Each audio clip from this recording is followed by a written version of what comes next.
হইতে পারে, কম নামাজ পড়তে পড়তে কপালে দাগ করে ফেলতে পারে, হাজী সাহেব হইতে পারে, বড় হুজুর হইতে পারে, এমবিবিএস ডাক্তার হইতে পারে, মুফতি হইতে পারে, মুহাদ্দিস হইতে পারে, কিন্তু মাকে যদি বেয়াদবি করে থাকে, মাকে যদি কষ্ট দিয়ে থাকে, মাকে যদি ছোট মনে করে থাকে, মাকে যদি গালি দিয়ে থাকে, আমার আল্লাহ বলেন তোমার মুফতিগিরি, তোমার মুহাদ্দিসগিরি, তোমার হাজীগিরি, তোমার ডাক্তারগিরি, তোমার প্রফেসরগিরি, তোমার এমপিগিরি, মন্ত্রীগিরি আমার কাছে জাহান্নামের সার্টিফিকেট পেয়ে যাবা।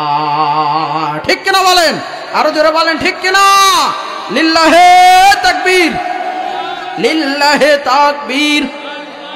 আল কোরআনের আলো, আল কোরআনের আলো ঘরে না সংসদে? জোরে বলেন কোথায়?